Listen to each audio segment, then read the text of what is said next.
Bismillahirrahmanirrahim. Innal hamdalillah nahmaduhu wa nasta'inuhu wa nastaghfiruh wa na'udzu billahi min shururi anfusina wa min sayyiati a'malina. Man yahdihillahu fala mudilla lahu wa man yudlil fala hadiya lahu. أشهد أن لا إله إلا الله وحده لا شريك له وأن محمدا عبده ورسوله وأمينه على وحيه وخيرته من خلقه وسفيره بينه وبين عباده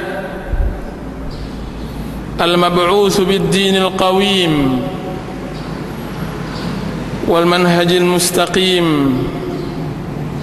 أرسله الله رحمة للعالمين وإماما للمتقين وحجة على الخلائق أجمعين.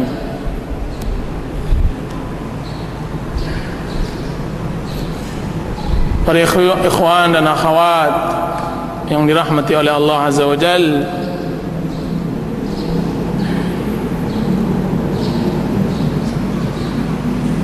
berbahagialah seorang muslim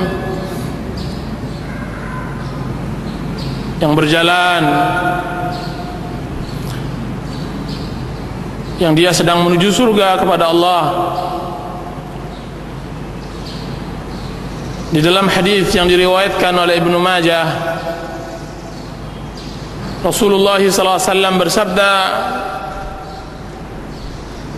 "Man salaka tariqan yaltamisu fihi ilman sahalallahu lahu tariqan ilal jannah." Barang siapa yang berjalan, di dalam jalan tersebut dia mencari ilmu, maka Allah Subhanahu wa taala mudahkan dia untuk menuju jalan ke surga. Jalan ke surga ya ikhwan, jalan yang dicari oleh orang-orang yang saleh, oleh orang-orang yang taat kepada Allah Azza wa Jalla. Anda sedang berjalan menujunya. Di dalam hadis yang diriwayatkan oleh Imam Muslim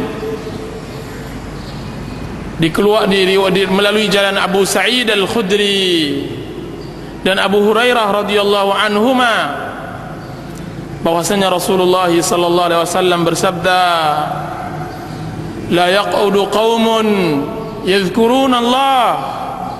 Tidaklah duduk satu kaum mengingat-ingat Allah Azza wa Jalla, illa haffat humul malaikah, kecuali malaikat menaungi mereka, wa ghasyiyat humur rahmah, rahmat kasih sayang Allah meliputi mereka, wa nazalat alaihimus sakinah, ketenangan turun pada mereka, wa dzakarallahu fi man 'indah,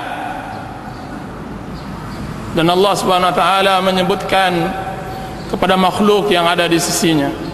Allahu akbar. Antum sangka mudah Allah Subhanahu wa taala menyebut seorang muslim di arsy, di langit ketujuh? Kita sangka seorang muslim mudah namanya dikenal oleh penduduk langit sekalipun tidak dikenal oleh penduduk bumi. Rasulullah SAW bersabda, "Rubba ash'atha aghbar dhi timrain madfu'un bil abwab law aqsama 'ala Allah la abarra." Berapa banyak orang yang berpakaian kusut masai, rambutnya yang tidak bersisir, memiliki hanya 2 helai pakaian. Ketika dia antri, dia harus ditolak karena dia tidak dikenal. Akan tetapi jika seandainya dia bersumpah atas nama Allah Azza wa Jalla, maka Allah Subhanahu wa taala kabulkan doanya. Apa peduli bagi seorang muslim namanya tidak dikenal oleh penduduk dunia, akan tapi namanya menggelegar di hadapan Allah Azza wa Jal. Namanya sangat dikenal oleh penduduk langit.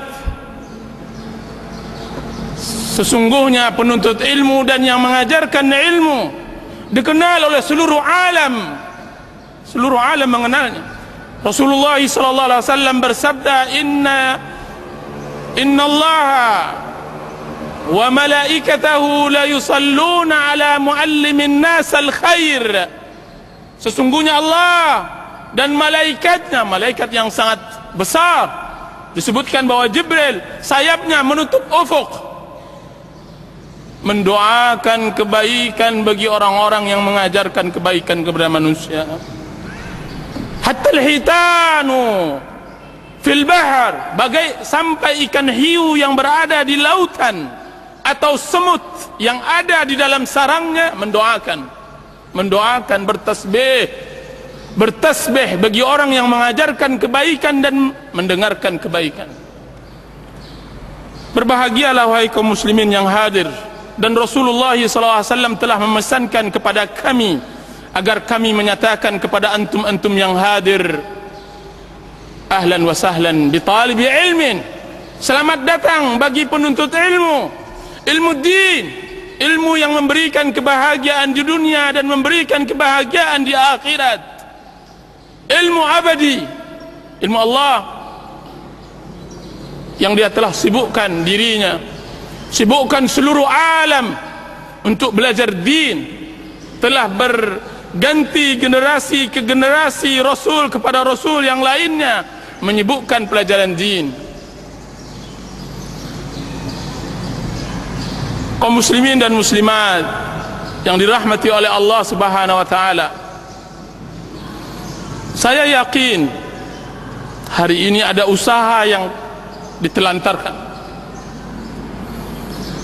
ada pekerjaan yang kita undurkan untuk bisa hadir di majlis ta'lim, ada waktu yang disisihkan untuk tidak bisa bercengkrama dengan keluarga dan anak-anak. Akan tetapi kita telah ikhlaskan itu untuk Allah Azza wa Jalla.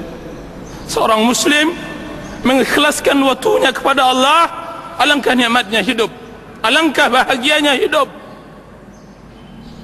untuk Allah. Hari ini saya datang ke majlis ta'lim hanya lillahi azza wa jal, la riya'an wala sum'ah, kan tapi saya berjalan untuk menuju surga. Berbahagialah langkah, berbahagialah kaki yang telah jalan menuju surga.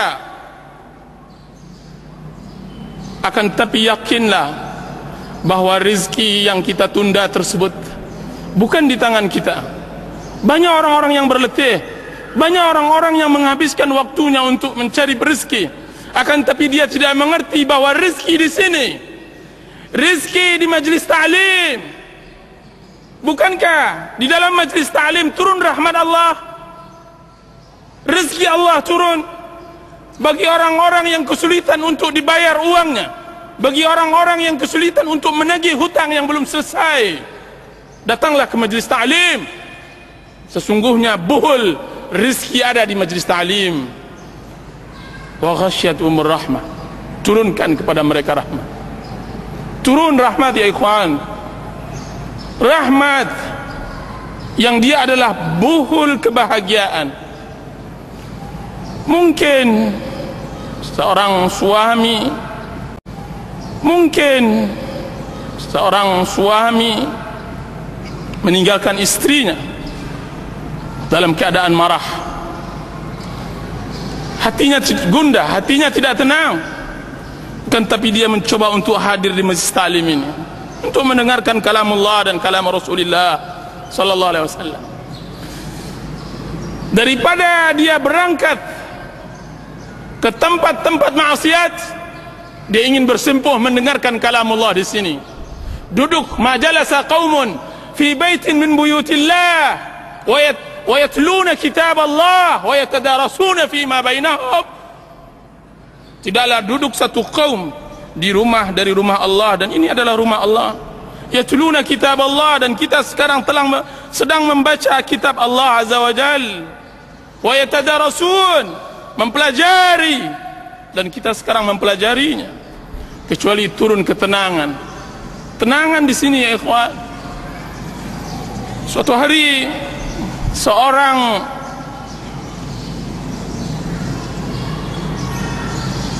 kakak datang kepada Rasulullah SAW mengeluhkan tentang adiknya.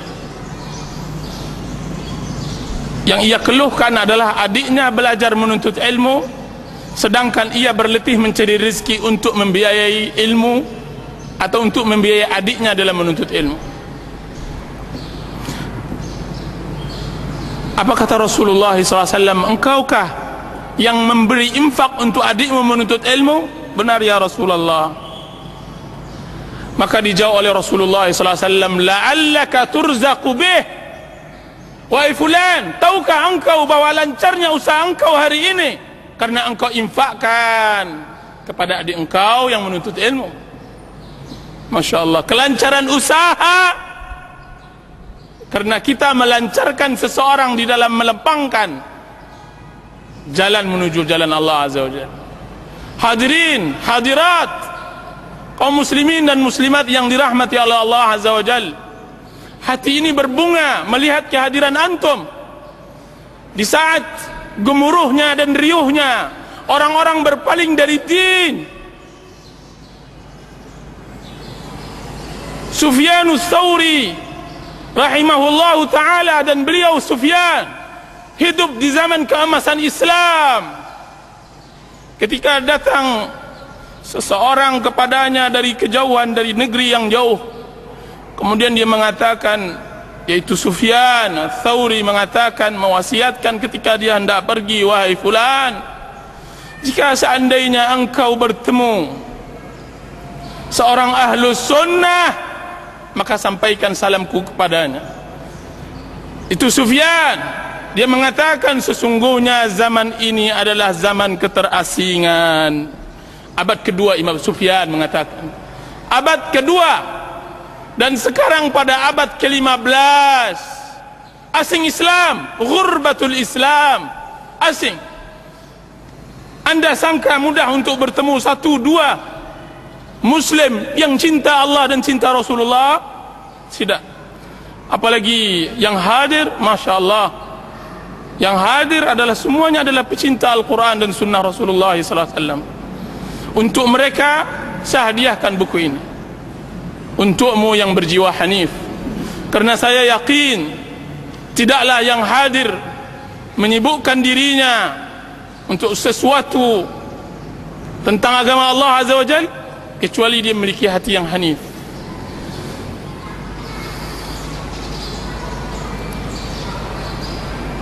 Kenapa saya mengarang buku ini? Untukmu yang berjiwa hanif. Saya berdakwah sudah hampir 5 tahun, dan saya banyak menemukan orang-orang yang Masya Allah hati mereka hati yang tunduk kepada Allah Azza wa Jalla. Suatu hari datang kepada mereka, kepada saya, orang yang seperti yang saya maksudkan buku ini untuknya, dan saya hadiahkan untuknya. Dia mengatakan, Ustaz, Rasulullah SAW berdakwah mengislamkan Bilal dan Suhaib dan Salmanul Farisi. Tidak butuh waktu 10 tahun, 20 tahun.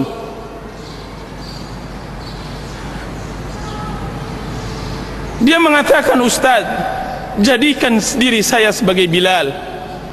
Ustaz, jadikan diri saya seperti Salmanul Farisi dan Suhaibur Rumi.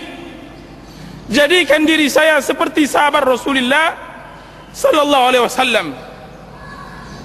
Pertanyaan ini membuat saya terkesima, karena banyak di antara kita juga yang hadir di majlis ta'lim 10 tahun, 20 tahun, bahkan sudah mungkin sudah mulai belasan tahun, akan tetapi tidak ada iman Bilal, sedikitnya akidah Suhaib dan langkanya keyakinan Salmanul Farisi membuat saya bertanya, bagaimana Rasulullah SAW mendidik umat yang begitu kokoh imannya dalam waktu yang sangat sebentar. Dan Bilal bin Rabah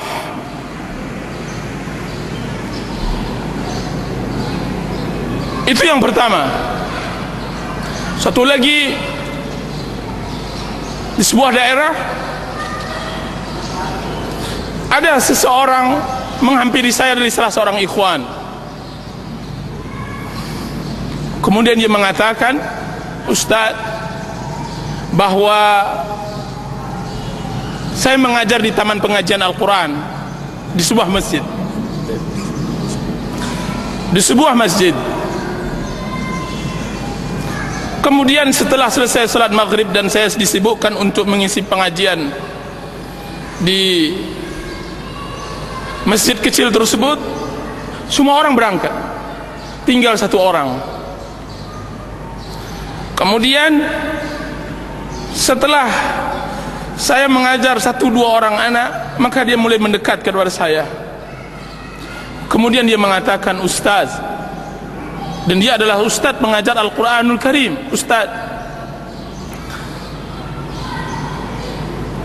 saya ingin bertanya tentang bentuk solat saya. Untuk solat saya, apa kata ustaz tersebut? Apa yang terjadi pada solat bapak? Kemudian dia mengatakan, saya solat yang 2 rakaat yang saya lakukan, saya harus mengganti, atau 4 atau 2 rakaat yang saya lakukan, setiap 2 rakaat tersebut saya harus mengganti pakaian saya karena basah dengan air mata. Sahkah solat saya? Subhanallah alazim. Sahkah solat saya? Pertanyaan yang baru datang, yang tiba-tiba datang kepada ikhwan kita tersebut, yang membuat dia tidak bisa sembarang menjawab. Kalau seandainya dia tanyakan apa hukum menggerak-gerakkan jari dalam solat, dia akan menjawabnya. Kalau seandainya ditanyakan tentang masalah sedekap atau lepaskan isdal, maka dia akan menjawabnya. Kalau seandainya ditanyakan apakah menjaharkan bismillah atau tidak, dia akan menjawabnya. Akan tetapi pertanyaan dalam bentuk lain. Saya salat dalam keadaan setiap selesai rakaat saya harus mengganti pakaian saya karena air mata saya terus mengalir. Sahkah salat saya? Benarkah salat saya seperti salat Rasulullah SAW? Ikhwan tersebut kepada saya pada hari pertama kali saya datang di daerah tersebut. Kemudian saya katakan, temukan saya dengan bapak tersebut. Temukan. Maka malam harinya saya bertemu dengan seorang pemuda, dan dia bukan pemuda karena dia telah menikah dan mempunyai anak, akan tapi wajah yang kuyu, orang yang benar-benar hancur hatinya hendak bertaubat kepada Allah Azza wa Jal. Dia mengatakan, Ustaz, saya developer dan saya telah menjual dan saya telah infakkan semua harta saya, tinggal Cup 70 Honda Cup 70 di depan rumah ini, dan saya takut akan azab Allah. Subhanallah, saya takut akan azab Allah. Orang seperti itu adalah orang yang berjiwa hanif. Untuknya saya karang tulisan ini. Satu hari lagi salah seorang pejabat, mudah-mudahan dia mendengar apa yang saya sampaikan, semua maksiat dia lakukan. Dia mengatakan kepada saya, Ustaz, tidak ada maksiat kecuali telah saya lakukan. Setiap kali saya ke Jakarta, seharusnya saya berangkat hari Jumat, maka saya berangkat biasanya hari Selasa atau Rabu. Terang bagi saya Jakarta tersebut, sibuk bagi saya Jakarta tersebut, Ustaz. Dia katakan begitu. Terang karena banyak maksiatnya. Kemudian suatu hari saya mengisi pengajian, menceritakan tentang kisah Uwais Al-Qarni, bagaimana baktinya kepada orang tuanya. Tiba-tiba dan dia laki-laki, dia orang besar. Tiba-tiba tanpa saya membuat-buat kajian tersebut, kajian biasa, tidak ada pengaruhnya dengan sebuah orang yang sudah terbiasa dengan mendengar pengajian, akan tapi tiba-tiba dia meneteskan air matanya di hadapan istri dan anak-anaknya dan di hadapan keluarganya semuanya. Kami salat asar, kemudian dia mengatakan, "Ustaz, demi Allah, malu saya rasanya menangis, akan tapi air mata ini keluar." Air mata ini keluar. Kaum muslimin yang dirahmati oleh Allah Azza wa Jal, kita di zaman yang membutuhkan hati yang seperti ini. Rasulullah SAW bersabda, "Yadkhulu aqwamunul jannah afidatuhum mithla afidatut tayr." Akan masuk surga satu kaum, hati mereka selembut hati burung. Selembut hati burung. Alam ya'ni lil ladzina amanu an takhsha'a qulubuhum li dzikrillah? Alam ya'ni lil ladzina amanu an takhsha'a qulubuhum li dzikrillah? Kapan lagi bagi seorang mukmin khusyuk hatinya untuk mengingat Allah Azza wa Jalla? Disebutkan oleh Abdullah bin Umar radhiyallahu anhu, sesungguhnya ayat ini ditunggu oleh Allah Azza wa Jalla kepada sahabat Rasulullah 13 tahun setelah mereka masuk salaf Ahlus Sunnah wal Jamaah, setelah mereka masuk Islam. Saya melihat di kalangan ikhwan sangat kikir dengan air mata, ya ikhwan, sangat kikir, kecuali di awal-awal dia mendapatkan hidayah. Mana air mata ciri khas seorang yang saleh, orang yang tunduk hatinya kepada Allah Azza wa Jal. Mana air mata di salat tahajud, mana air mata di dalam doa dan tadarru' kepada Allah Azza wa Jal. Apakah kita belajar din untuk memperkeras hati kita, untuk untuk menendang, untuk menyakiti kaum muslimin? Tidak.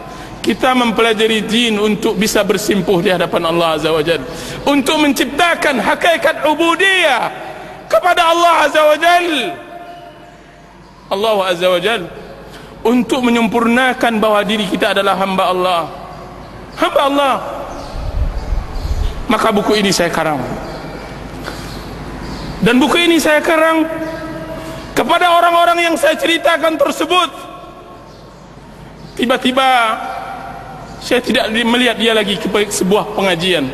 Wajahnya yang bersinar telah berubah menjadi wajah yang hitam karena maksiat kepada Allah Azza wa Jalla.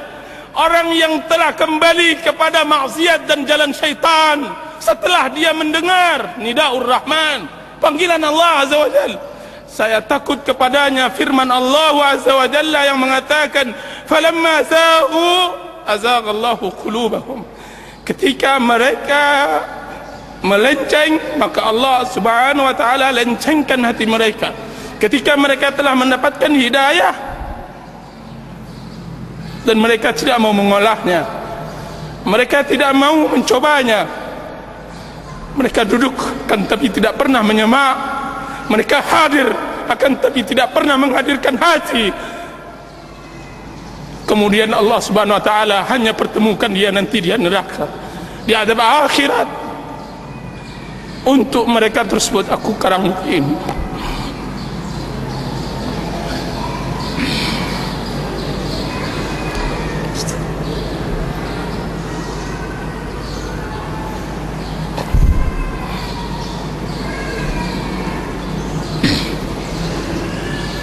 Para ikhwan dan akhwat yang dirahmati oleh Allah Azza wa Jalla, hadir di majlis ta'lim adalah kebahagiaan.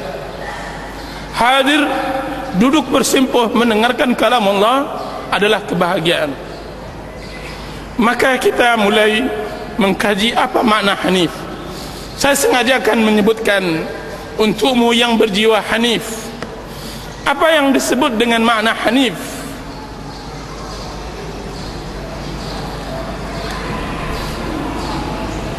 Yang berjiwa hanif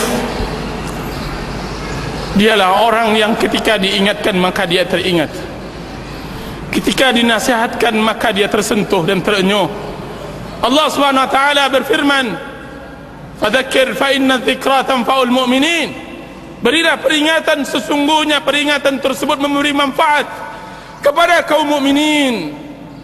Berilah nasihat, berikan nasihat, sesungguhnya nasihat tersebut akan memberi manfaat kepada kaum mukminin. Orang yang hanif adalah orang yang memiliki hati yang salim, hati yang menjadi modal untuknya bisa masuk surga. Allah Subhanahu wa taala berfirman, "Yauma la yanfa'u malun wala banun illa man atallaha biqalbin salim." Hari yang tidak ada manfaat, hari itu harta dan anak-anak, kecuali bagi orang yang membawa hatinya yang salim, membawa hatinya yang salim. Yauma yanfa'u malun wala banun, hati yang salim, hati yang bersih dari dengki, hasad, hati yang condong kepada tauhid dan jauh kepada syirik, hati yang cinta terhadap akhirat dan benci terhadap kehidupan dunia yang memukau, hati yang bersih dari syahwat yang dapat menghalangi dirinya dari larangan Allah, hati yang jauh dari syubhat yang dapat menghalanginya untuk menerima kabar Allah Azza wa Jalla.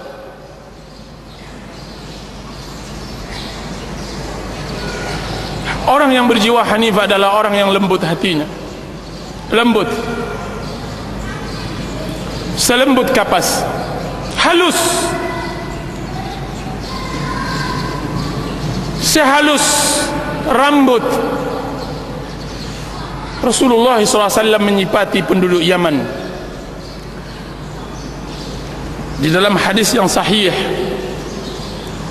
Rasulullah SAW bersabda, "Ja'akum ahlul Yaman araqqu quluban wa alyanu afidatan." Akan datang kepada kalian nanti penduduk Yaman, akan datang kepada kalian nanti penduduk Yaman orang yang mempunyai kalbu yang halus dan mempunyai hati yang lembut. Berkata Ibnu Qayyim rahimahullahu ta'ala di dalam kitab At-Tibyan fi Aqsamil Quran, lihat bagaimana Rasulullah SAW mensifati hati seorang muslim lembut dengan halus. Karena kelembutannya akan timbul rasa rahmat kasih sayang, dan karena kehalusannya akan timbul rasa cinta kepada ilmu dan kalamullah azza wa jalla. Hati seorang muslim harus lembut dan halus. Di sini banyak rahasia hati yang banyak tidak tersingkap oleh banyak orang. Ada orang yang cinta ilmu, akan tapi dia tidak memiliki kasih sayang. Ada orang yang memiliki kasih sayang, akan tapi dia benci terhadap ilmu. Bagi kedua orang tersebut sulit baginya akan menerima yang hak. Dia tidak akan merahmati khalq, dia tidak akan kasih sayang kepada manusia, dan tidak akan mengerti kepada manusia, kepada Khaliq, kepada Allah Azza wa Jalla. Sedangkan Islam adalah ma'rifah kepada Allah dan juga kasih sayang kepada manusia. Dengan dua hati, dengan lembutnya dan dengan halusnya. Dengan lembutnya dan halusnya. Dan keduanya bermuara kepada ajaran Hanif. Hati yang Hanif. Hati yang Hanif, dialah hati yang disebut oleh Allah Subhanahu wa taala, yaitu hati yang munib, qalbun munib. Syarat mutlak untuk bisa masuk surga. Allah Subhanahu wa taala berfirman, "Hadza ma tu'aduna likulli awwabin hafiz man khasyar rahmana bil ghaibi wa jaa'a biqalbin munib udkhuluha bisalam." Udkhuluha bisalam. Inilah yang telah dijanjikan untuk kalian, setiap orang yang tunduk patuh dan menjaga hukum-hukum Allah. Barang siapa yang takut kepada Rahman dan datang dengan hati yang munib. Hati yang munib, berkata Abdullah bin Abbas radhiyallahu anhu, orang yang kembali dari maksiat dan mulai bersimpuh di hadapan Allah, pulang Awalnya dia fitrah, kembali dari maksiatnya, hendak bersimpuh kembali kepada Allah. Ya Allah, ini hamba-Mu yang dahulunya melakukan maksiat, sekarang dia bersimpuh di hadapan-Mu, mengakui semua kesalahan dan kekurangannya. Itu hanif. Itu yang disebut qalbun munib. Hati yang telah dipenuhi dengan kecintaan dan sangat sensitif terhadap kebenaran. Hati yang tersentuh terhadap kebenaran dan telah dipenuhi dengan kecintaan kepada Allah Azza wa Jalla.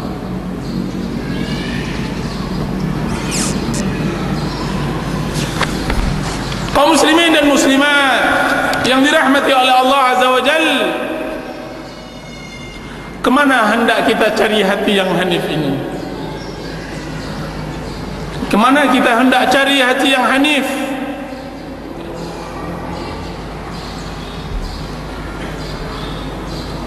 Disebutkan oleh Ibnu Rajab rahimahullahu ta'ala di dalam kitab Jami' Al-Ulum wal Hikam, adalah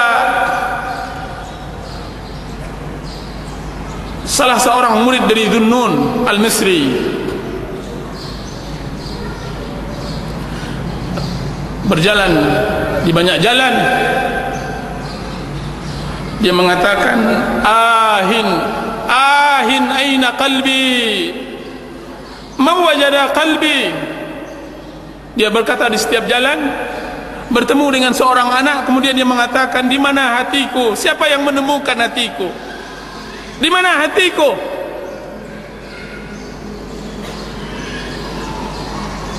Karena agama mempunyai dasar adalah hati.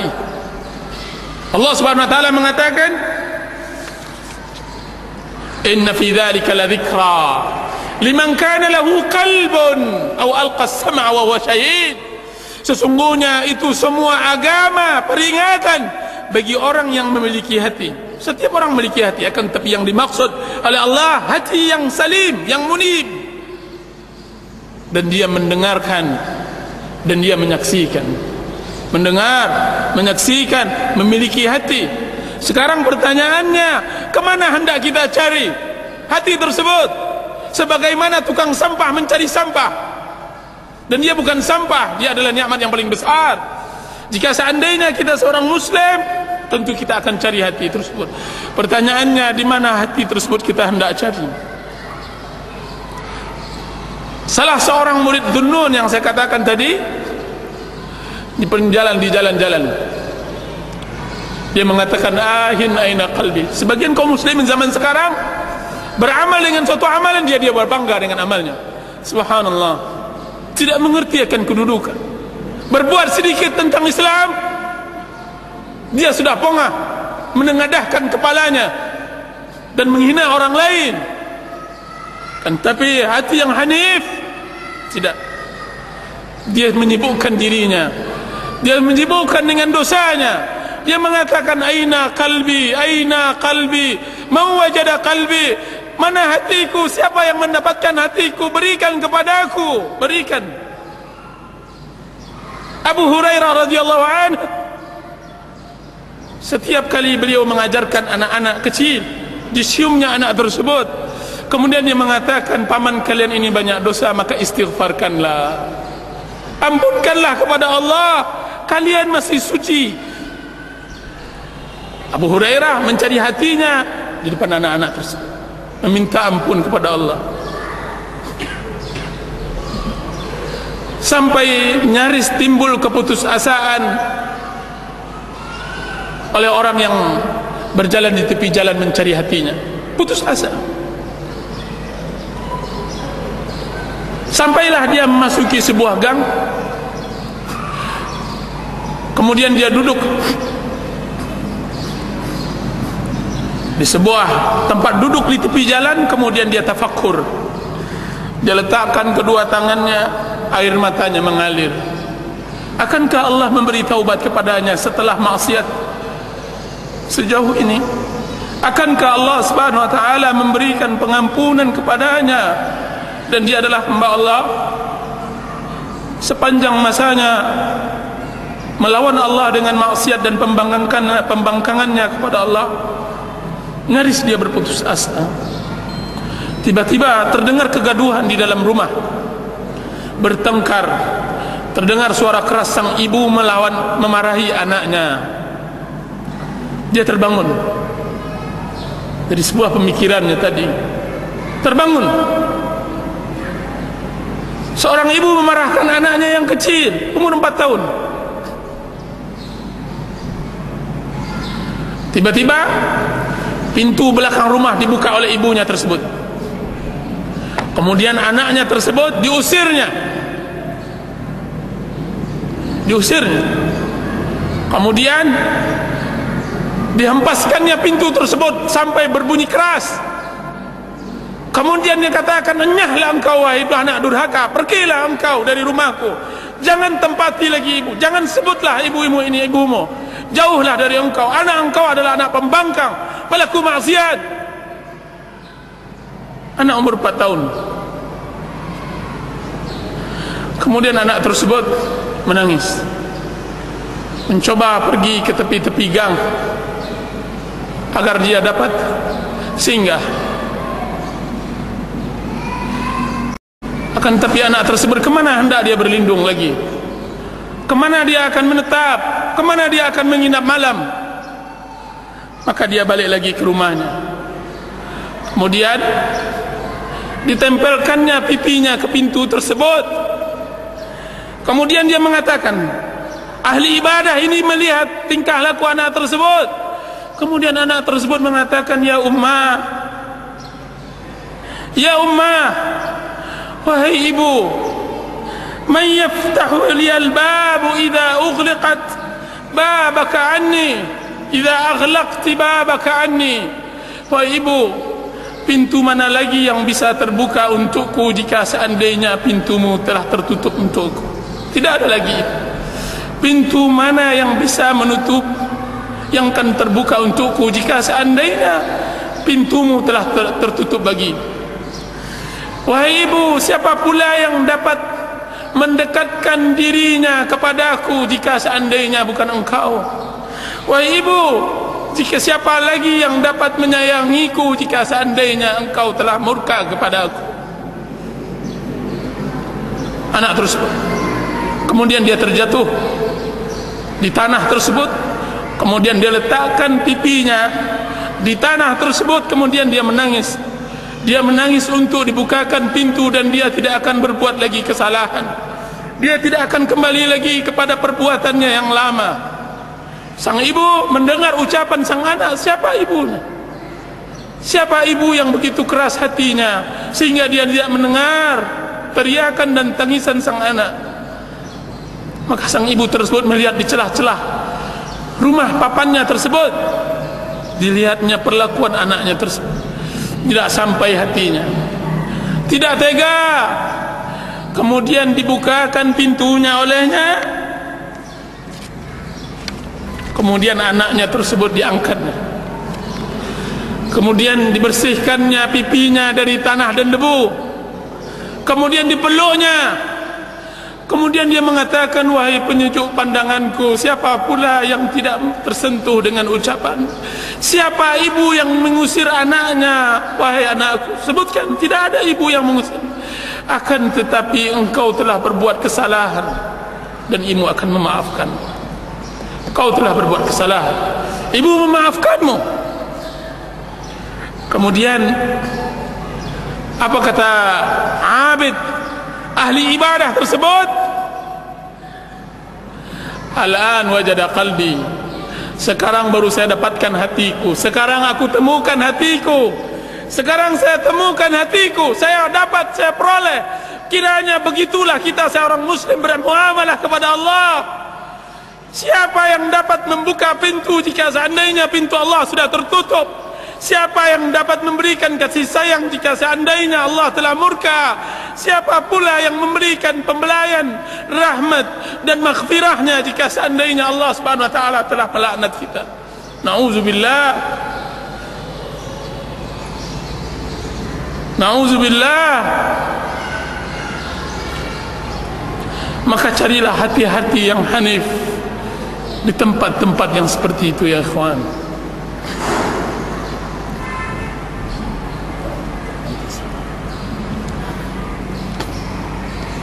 Carilah hati yang hanif.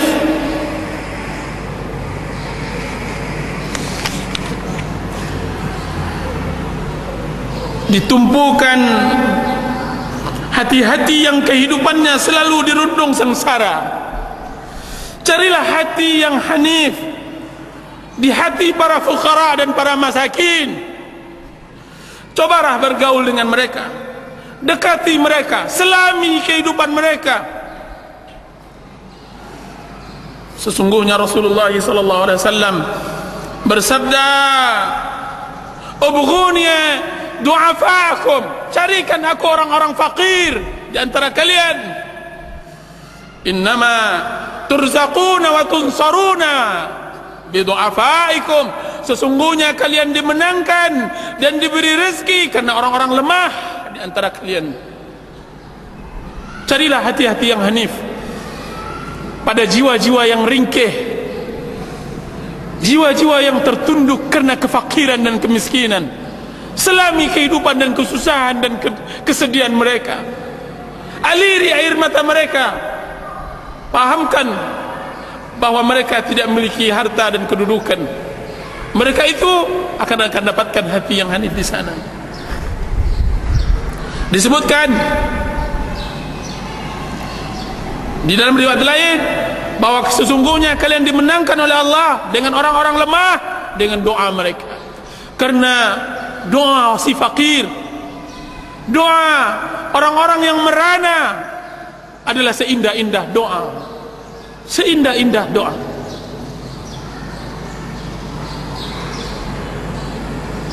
Tidak biasanya saya berinfak di tengah jalan. Saya tidak terbiasa memberi infak di tengah jalan. Suatu hari setelah saya tawaf di Mekah setahun yang lampau,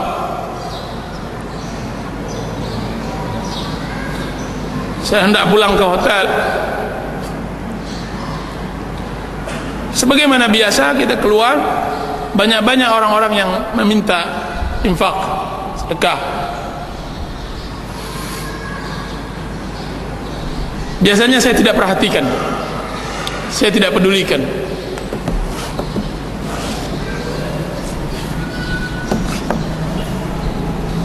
Saya tidak pedulikan. Tiba-tiba ada seorang ibu yang mengatakan ke telinga saya, "Bunaya ummah Palestiniyah." Dia bilang, "Anakku, ibu Palestin, datang dari Palestin." Saya berpaling menghadapnya, kemudian saya berikan apa yang saya miliki dari harta. Nasallallahu al-ikhlas, walaupun sedikit. Saya bilang pada dia, "Ibu, tolong doakan, doakan." Tahukah antum siapa yang berbahagia waktu itu? Yang berbahagia adalah saya, karena Rasulullah SAW yang mengatakan, "Al-yadul ulya khairun min al-yadis sufla."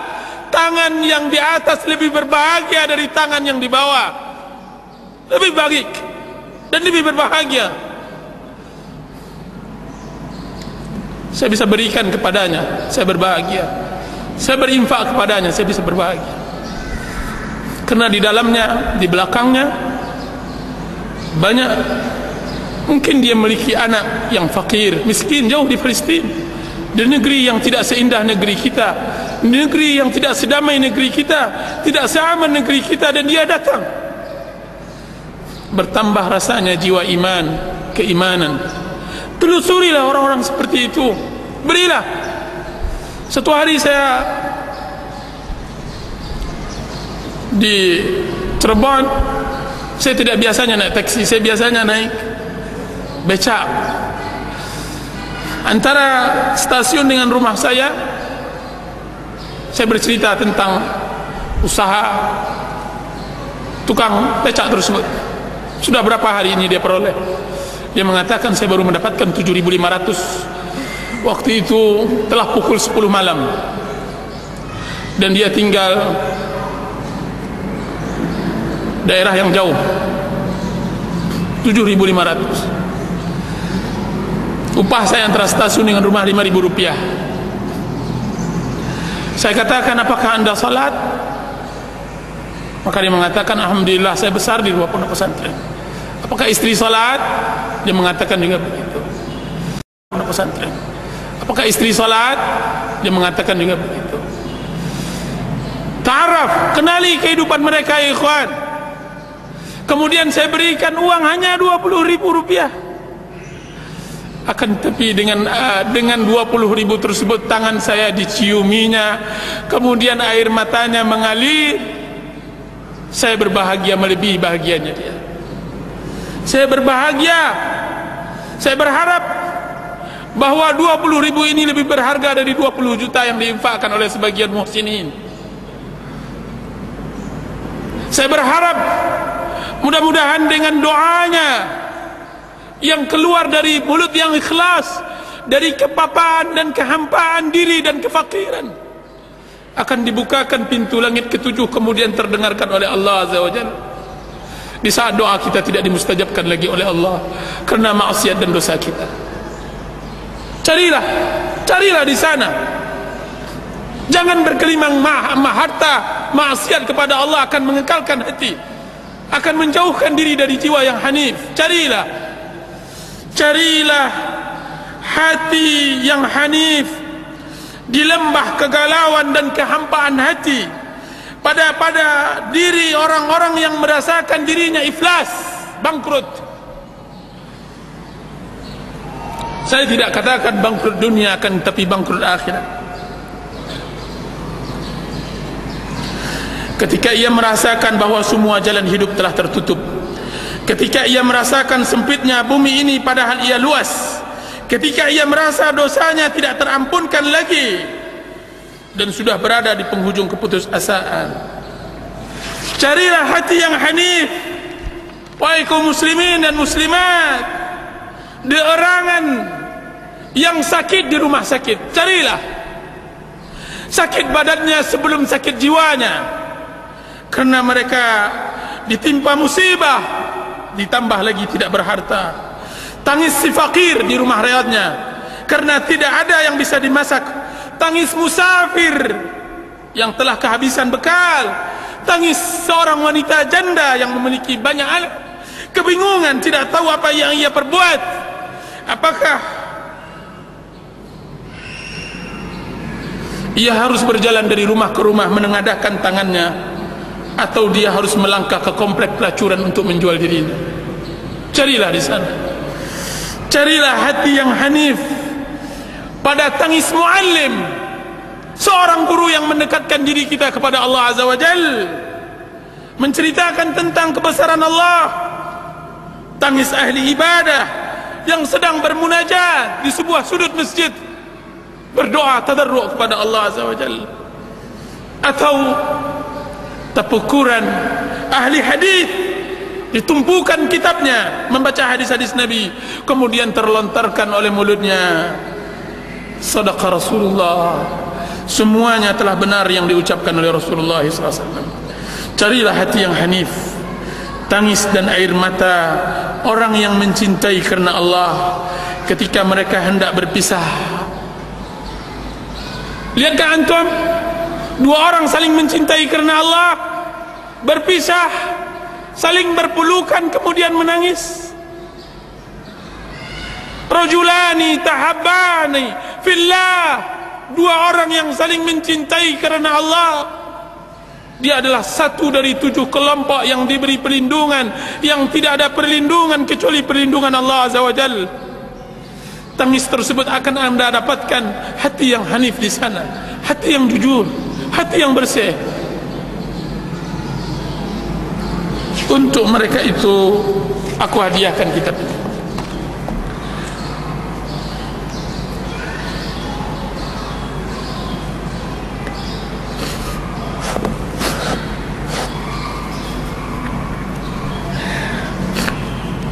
Kitab ini saya bagi dua pembahasan. Pembahasan pertama tentang masalah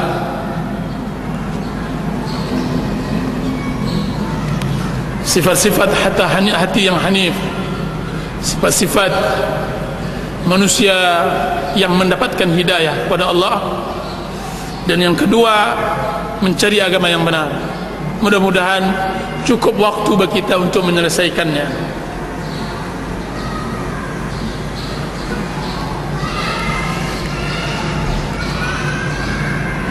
Unsur poin yang berikutnya saya beri judul, kembalilah kepada Allah dan bertaubatlah. Kembalilah kepada Allah dan bertaubatlah. Dan maaf, mungkin judulnya juga belum ada di sini, atau saya bentukkan dengan judul lain, karena ini adalah kajian yang nanti insyaallah bedah buku. Sekarang sedang bedah buku, tapi insyaallah dalam bentuk motivasi dan semacamnya. Kembalilah kepada Allah dan bertaubatlah.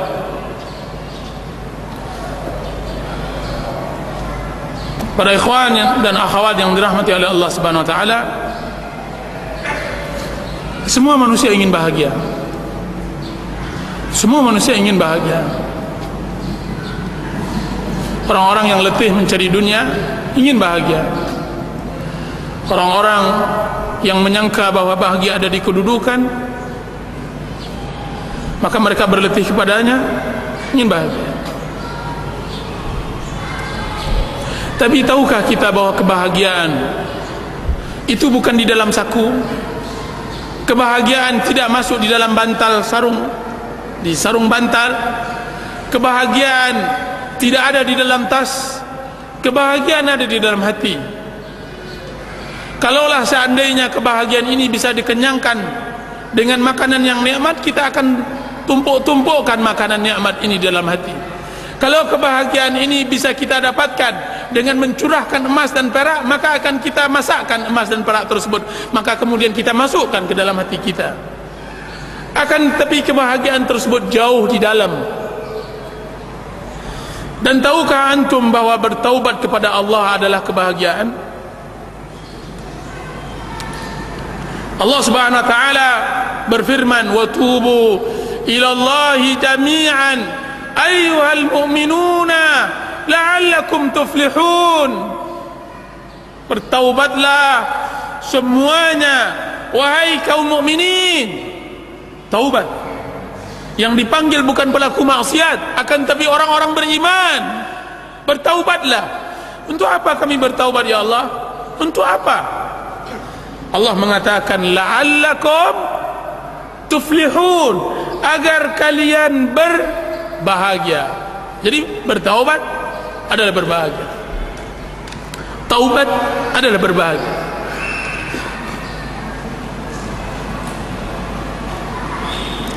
Ketika saya berada di Multazam sulusul akhir, di pertiga akhir Ramadan, di pertiga akhir malam, setelah saya tawaf, saya hendak bermunajat kepada Allah Azza wa Jalla di daerah yang, di tempat yang sangat mustajab, di rumah Allah, di Baitullah. Kemudian awalnya biasa saja, doa yang saya panjatkan biasa saja. Tiba-tiba datang seseorang yang berdoa kepada Allah seperti seorang ibu kehilangan anaknya di masa gempa atau di musim tsunami. Menangis tersuduh-suduh. Tidak saya sangka kiranya tangisnya tersebut terimbas kepada saya. Terimbas pula. Maka saya rasakan nikmatnya hidup, bertaubat kepada Allah Azza wa Jalla kena tangis orang yang sebelah. Tangis. Antum sangka tidak ada orang yang mendoakan keadaan kaum muslimin? Subhanallah, saya dengar di telinga saya seseorang yang di sebelah saya tersebut mendoakan keadaan kaum muslimin. Ya Allah, unsur kaum muslimin di Palestina, di Irak, di mana-mana. dia berdoa dengan khusyuknya, bertaubat kepada Allah, nikmat. Taubat kepada Allah, bahagia. Air mata yang keluar akan memberikan kebahagiaan, kelapangan hidup. Ada sebagian sekarang sebagian metode untuk menghilangkan stres adalah dengan menangis.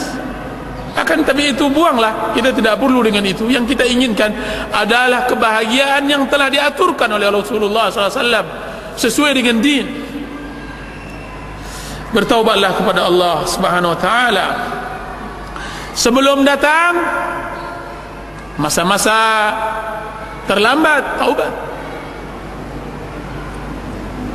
Saya melihat seseorang di Arafah benar-benar bersimpuh di hadapan Allah. Arafah, tempat yang dimustajabkan oleh Allah Azza wa Jal.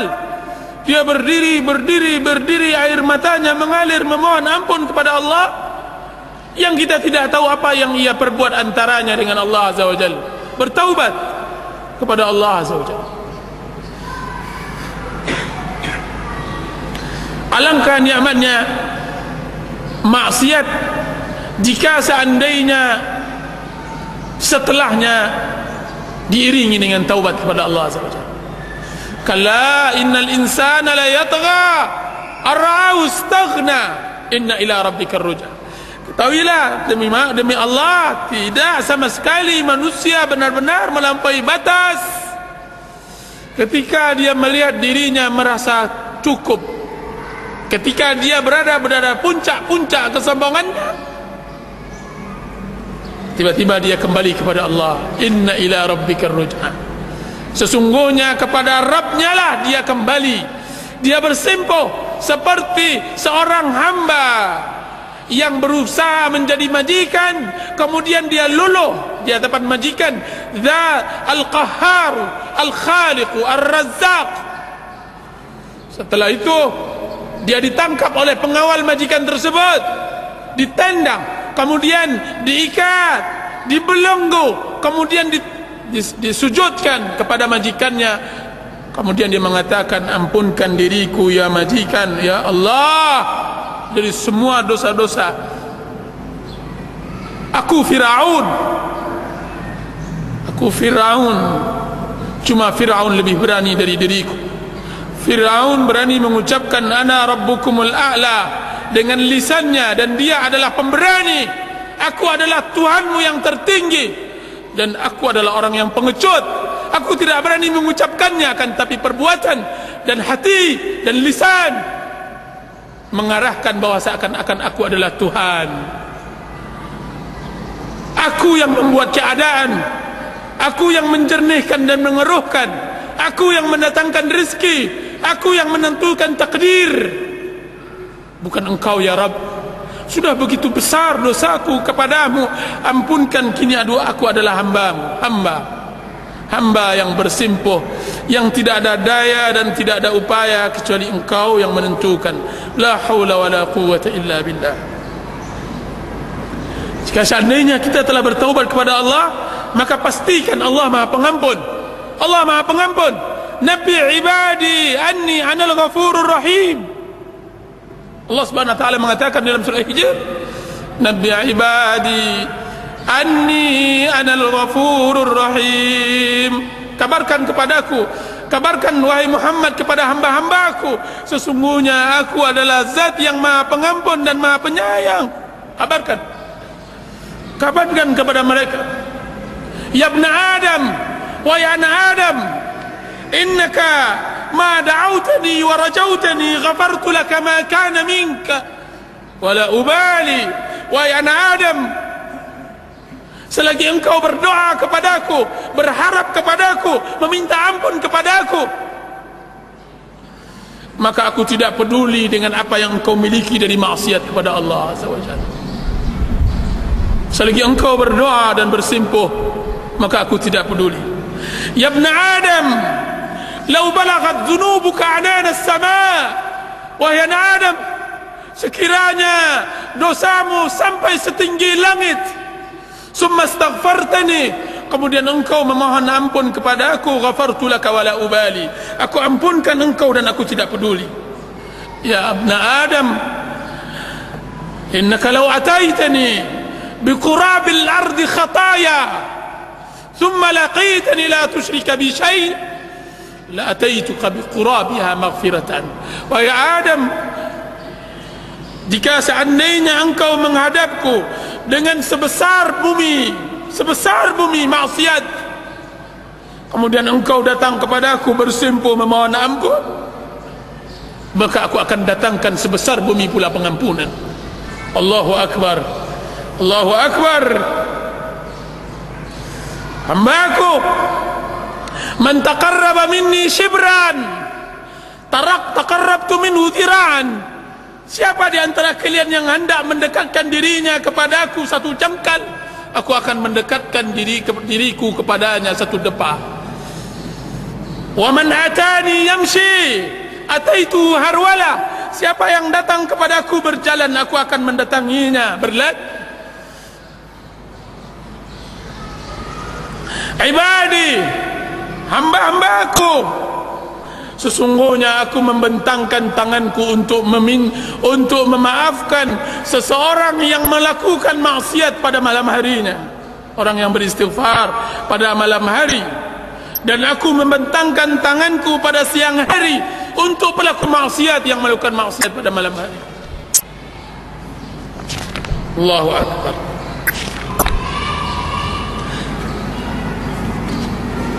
Wahai anak Adam, jika seandainya engkau datang, aku akan terima engkau, aku akan bukakan pintu.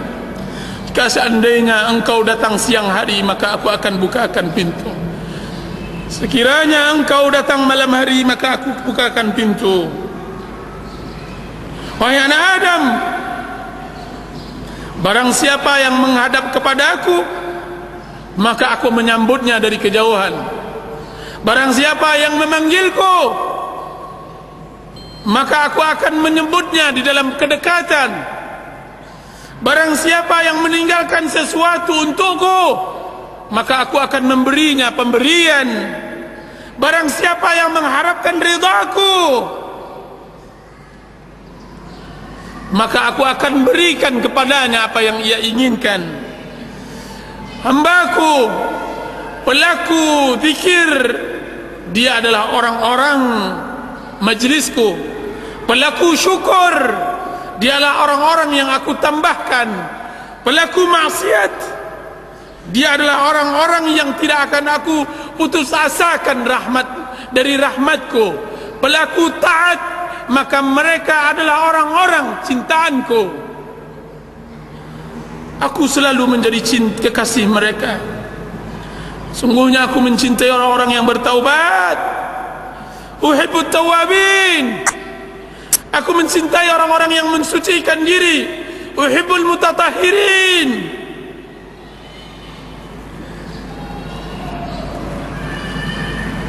Jika seandainya mereka bertaubat, jika seandainya mereka tidak bertaubat, maka aku adalah tabib mereka.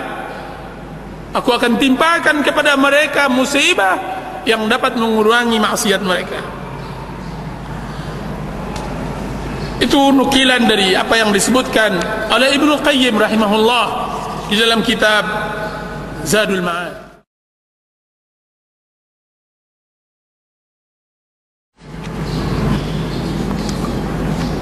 Para ikhwan dan akhwat yang dirahmati oleh Allah Subhanahu wa taala,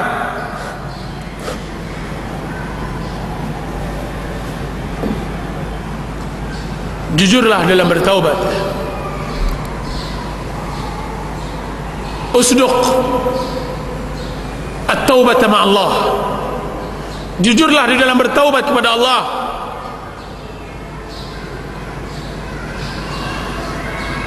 Di antara tanda taubat yang benar, dan ini juga kita terangkan di dalam buku ini, di antara taubat yang benar adalah perasaan rendah diri di dalam hati, kemudian pengagungan terhadap Allah Azza wa Jalla. Orang yang jujur bertaubat kepada Allah adalah orang yang menyempurnakan ibadahnya kepada Allah. Sempurnanya ibadah seseorang dengan dua hal: pengagungan terhadap Allah Dan yang kedua, penghinaan diri kepada Allah. Semakin besar pengagungan seseorang kepada Allah, dan semakin dia rendahkan dirinya di hadapan Allah, semakin sempurna ibadahnya, ubudiyahnya, penghambaan dirinya kepada Allah. Tidakkah lihat antum orang yang tidak pernah sujud satu kali pun kepada Allah Azza wa Jal, tiba-tiba ditimpakan musibah. Ketika dia mendapatkan musibah tersebut, hatinya luluh. Tidak ada ikatan yang kuat kecuali ikatan Allah. Tidak ada tali yang kuat kecuali tali Allah. Akhirnya dia berkata, as'aluka bi'izzika wa dhulli illa rahimtani. Aku memohon dengan keagunganmu ya Allah dan kekerdilan diriku, kecuali engkau rahmatkan aku, berikan limpahkan rahmatmu. As'aluka biquwwatika wa dha'fi. Aku memohon kepadamu dengan kekuatanmu dan kelemahanku. Wa bighinaka anni wa faqri ilaik. Kekayaanmu, aku memohon kepadamu dengan kekayaan yang kau miliki, dan kefakiran diriku yang aku miliki. Hadhihi nasiyatil kadhibah al-khati'ah baina yadaik. Ini ubun-ubunku yang selalu berbuat maksiat, kesalahan, bersimpuh di hadapanmu. Abiduka siwaya kathir. Hambamu selain diriku sangatlah banyak. Hambamu sangat banyak. Walaysa li sayyidun siwak. Dan aku tidak memiliki majikan kecuali engkau. Hambamu selain diriku sangatlah banyak, dan aku tidak memiliki majikan kecuali engkau. Ya Rahman, Ya Rahim. La malja wa la manja illa ilaih. Tidak ada jalan keselamatan, tidak ada tempat perlindungan kecuali kepada dirimu. As'aluka mas'alatal miskin. Aku memohon permohonan orang-orang yang miskin, orang-orang yang lemah. Wa abtahilu ilaika ibtihal al-khadi' al-dhalil.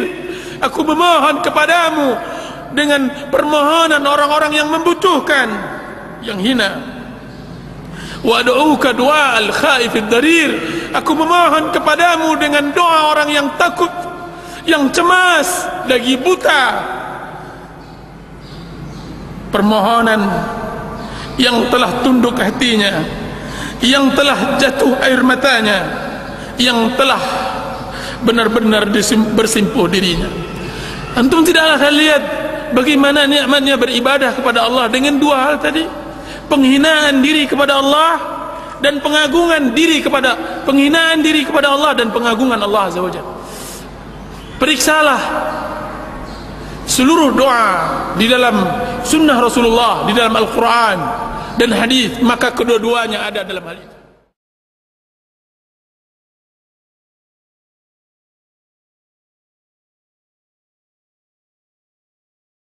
Rasulullah SAW bersabda, kullu bani Adam khatta'un wa khairul khatta'in at-tawwabun.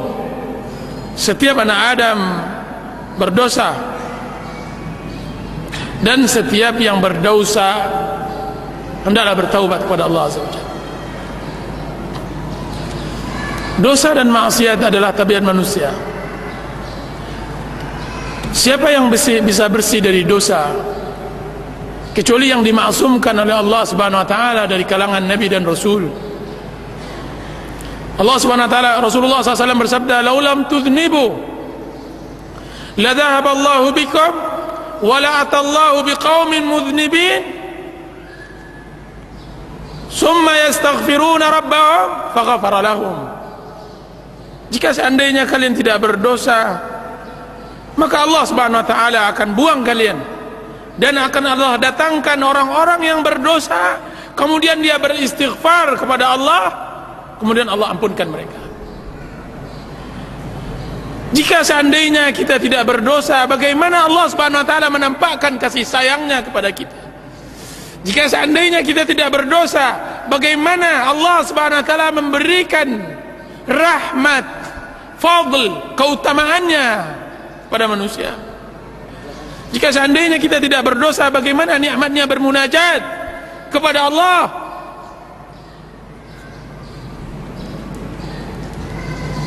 Adam alaihi salam, kedudukannya lebih baik setelah dia melakukan berdosa daripada sebelum melakukan berdosa. Kedudukannya lebih baik setelah berdosa daripada sebelum berdosa. Apa kata Allah di dalam sebagian athar dinukilkan oleh Ibnu Qayyim rahimahullahu taala, wahai Adam, dahulunya engkau datang kepada aku sebagaimana datangnya raja kepada raja, akan tapi sekarang engkau datang kepada aku sebagaimana datangnya budak kepada majikannya.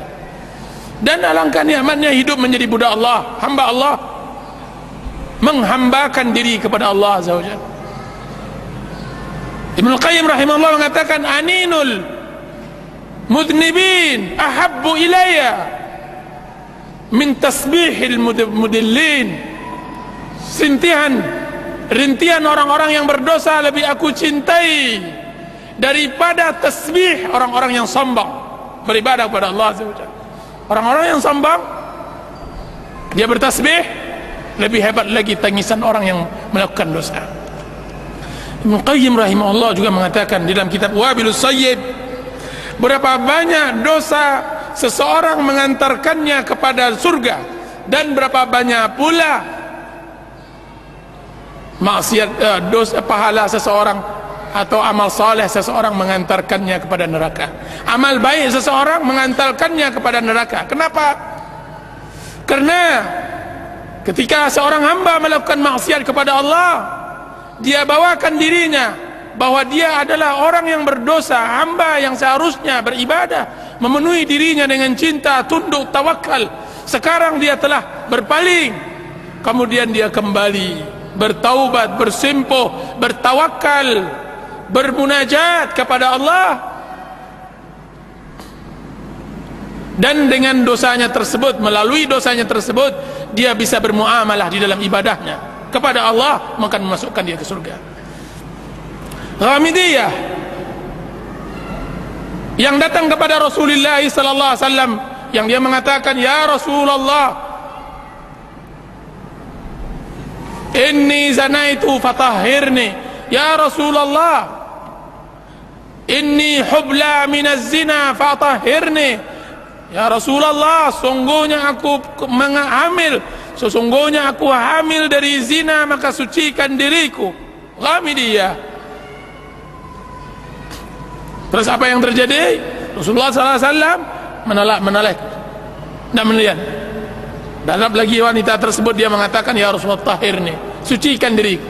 Balik lagi dia ke sini, dia sucikan. Ya Rasulullah, saya mengerti bahwa engkau akan menolakku sebagaimana engkau tolak Ma'iz. Rasulullah SAW menolak Ma'iz. Apa kata Rasulullah SAW? Tidak, aku tidak akan tegakkan sampai engkau melahirkan. 9 bulan Ghamidiyah tersebut dipecut oleh maksiatnya,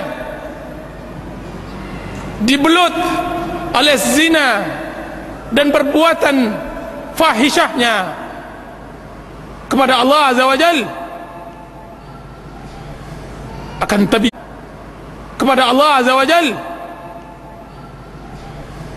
akan tapi pecutan maksiat tersebut mengantarkannya untuk bertaubat kepada Allah. 9 bulan dia datang lagi kepada Rasulullah, dia bawa bayi tersebut, kemudian dia mengatakan, ya Rasulullah, ini bayi saya, anal mar'atul lati ji'tuka wa kuntu hubla minaz zina. Akulah wanita yang dahulunya datang kepada engkau yang mengatakan aku berzina, kemudian sucikan aku. Ini dia anakku ya Rasulullah, sucikan diriku. Panas maksiat masih membakarnya, hararatul maksiyah masih membakarnya, sehingga dia terus terpaku atas maksiat tersebut dan bertaubat kepada Allah. Apa kata Rasulullah? Tidak, hatta taftimih, sampai engkau menyapihnya, menyapih anak bayi tersebut. Pulang lagi dia dalam keadaan keputus asa, dalam keadaan kesendirian, kesedihannya, karena dia sudah bosan dengan kekotoran badannya. Dia hendak mensucikan dirinya kepada Rasulullah. Kemudian 2 tahun lebih dia menyapi anak tersebut, dan untuk ketiganya dia nggak mau ditolak. Dia tidak mau ditolak. Diambilnya potongan roti, kemudian diletakkan ke tangan anak tersebut. Kemudian dia datang lagi, ya Rasulullah, saya wanita yang dahulunya datang kepada engkau berzina, kemudian engkau suruh aku pulang, kemudian engkau katakan harus dilahirkan dahulu, kemudian engkau pulangkan lagi saya, kemudian ini dia.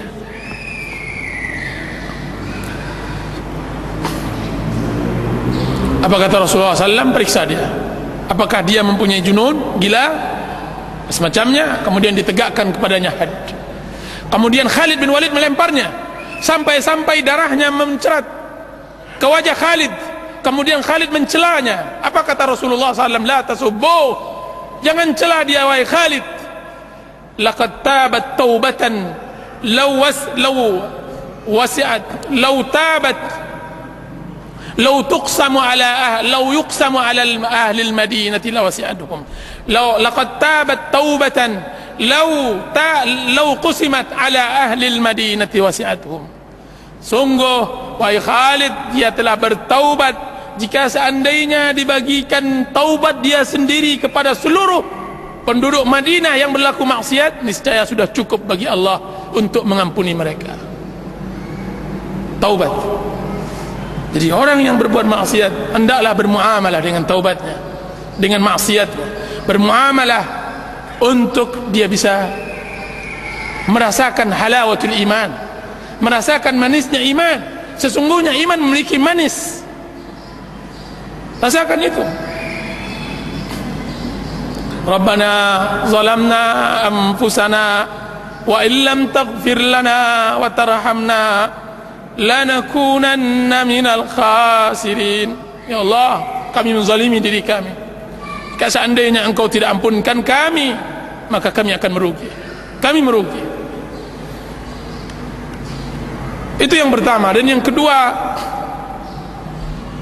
bagi orang-orang yang ditimpakan oleh Allah Subhanahu wa taala maksiat ke maksiat, pertama, jujurlah di dalam bertaubat kepada Allah.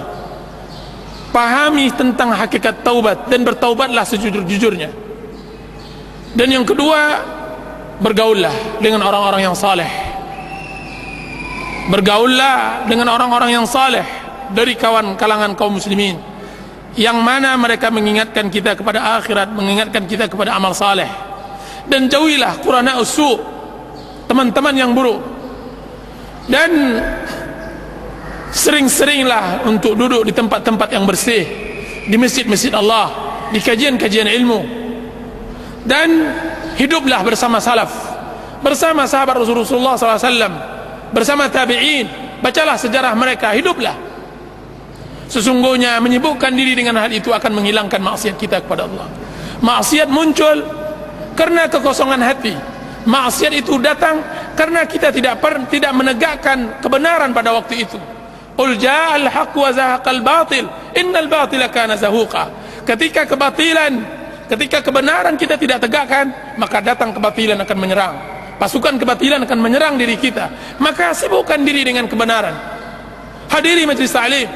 Penuhi diri kita dengan zikir kepada Allah, dengan salat 5 waktu, dengan berbicara dan berbincang, mengingat akhirat bersama orang-orang saleh, membaca buku, menjadwalkan untuk sosial, menziarahi orang sakit. Sibukkan diri, berziarah kubur, berinfak, bersedekah, bergotong royong, pergi ke tempat-tempat kesedihan orang-orang yang ditimpakan musibah. Berangkatlah, sibukkan diri anda dengan itu.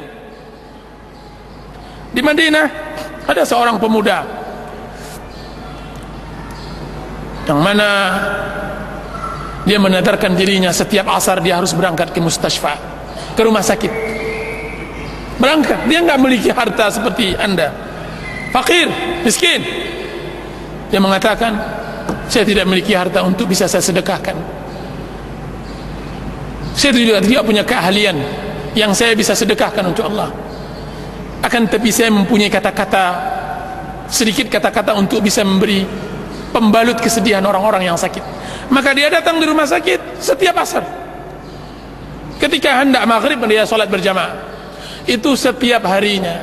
Masya Allah. Harus ada kebaikan yang kita banggakan di hadapan Allah Azza wa Jalla. Harus ada kebaikan yang harus kita banggakan nanti di hadapan Allah. Jadi bertemanlah dengan orang-orang seperti itu, mudah-mudahan ada manfaatnya. Wallahu ta'ala a'lam.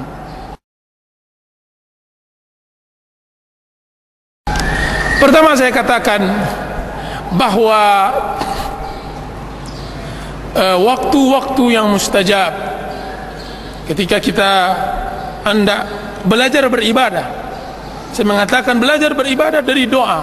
Belajarlah kita beribadah dari doa, kemudian kita tingkatkan dari salat dan semacamnya. Sulit kita salat khusyuk, dan dia adalah zaman akhir. Sebagaimana Rasulullah SAW katakan, akan datang nanti di akhir zaman, sebanyak itu orang salat, sebanyak itu pula yang tidak ada yang khusyuk. Sebanyak itu pula yang tidak khusyuk. Bagaimana khusyuk? Hati masih kuat ikatannya dengan dunia, dengan harta. Maka jika seandainya kita mulai dari doa, maka alangkah mudahnya untuk belajar beribadah dari doa. Maka cari waktu-waktu yang mustajab. Ibnu Qayyim rahimahullah mengatakan, orang yang berdoa persis seperti orang yang memanah. Orang yang memanah, pertama harus ada sasaran. Yang kedua harus ada panah yang lurus, panah yang lurus, busur yang benar. Dan yang ketiga harus ada tenaga yang menarik panah tersebut sehingga dia akan meluncur keras tepat pada sasarannya. 3 syarat ini harus ada dimiliki oleh seseorang untuk dimustajabkan doanya oleh Allah Azza wa Jalla. Maka sasarannya adalah Allah. Sasarannya adalah Allah. Hendaklah dia berdoa kepada Allah Azza wa Jalla dan tidak berdoa kepada selainnya, karena berdoa kepada selainnya adalah kelemahan, adalah kehinaan. Dan yang kedua, busurnya yang lurus adalah doa yang datang dari Rasulullah SAW. Banyak orang sekarang berdoa, mengarang-arang doanya, tidak sampai, tidak benar. Zaman sekarang musim berdoa, banyak orang berdoa tidak benar doanya. Ya Allah, berikanlah aku harta yang banyak. Ya Allah, masukkan anak saya ke sekolah anu dan sekolah anu. Ya Allah, berikan saya istri begini dan subhanallah. Siapa tahu, siapa yang engkau dari mana engkau tahu bahwa kekayaan yang nanti Allah berikan akan memberi manfaat kepada anda? Dari mana pula anda tahu ketika anda diterima di sebuah sekolah pendidikan dan semacamnya, sekolah dan pendidikan tersebut bermanfaat untuk dunia dan akhirat anda? Berdoalah sesuai dengan doa Rasulullah SAW, doa yang ada di dalam Al-Quran atau Sunnah Rasulullah, karena dia adalah busur yang kokoh. Dan cobalah memahami sedikit demi sedikit doa. Dan alangkah bagusnya yang dikarang oleh guru kita Syekh Abdul Razak bin Abdul Muhsin Al-Badar dalam karangannya Fiqhud Doa, fikih doa. Pahami di sana bagaimana fikih doanya Rasulullah SAW. Dan yang ketiga, tarikan kekuatan tersebut adalah dorongan kepentingan. Seseorang yang tidak mau penting, tidak butuh dengan doa tersebut, bagaimana dia akan khusyuk? Yang akan bisa dikabulkan oleh Allah Azza wa Jalla benar-benar ada orang terdesak, orang-orang yang sangat membutuhkan, orang-orang yang memang sangat menginginkan terrealisasinya doa yang dia sanjatkan tersebut. Jadi kekuatan itu. Apa kata Ibnu Qayyim? Tidaklah tercipta 3 syarat ini kecuali Allah Subhanahu wa taala akan kabulkan doanya. Maka Allah akan kabulkan doanya. Bagaimana kalau seandainya tidak dia dapatkan pengaruh pengkabulan itu? Maka kita katakan Allah memberikan 3 pahala, 3 keutamaan bagi orang yang berdoa. Kalau Allah tidak kabulkan, berarti Allah jauhkan musibah setimpal dengan doa yang dia lakukan tersebut. Misalnya dia berdoa kepada Allah untuk mendapatkan mobil Mercedes. Ya Allah, berikanlah mobil Mercedes. Tetangga sebelah sudah mendapatkan mobil Mercedes pula, misalnya begitu. Dan bermunajat dan serius dia memintanya. Seorang mukmin kalau tidak dikabulkan, wah, udah 10 tahun saya berdoa Ustaz untuk mendapatkan mobil Mercedes. Jangankan Mercedes, istri memang Sides namanya. Istri dapat, akan tapi Mercedesnya tidak dapat. Maka kita katakan absyir, bergembiralah engkau wahai muslim. Kalau tidak Allah kabulkan doa anda, maka Allah Allah akan gantikan dengan musibah yang seharusnya menimpa Anda tidak jadi musibah.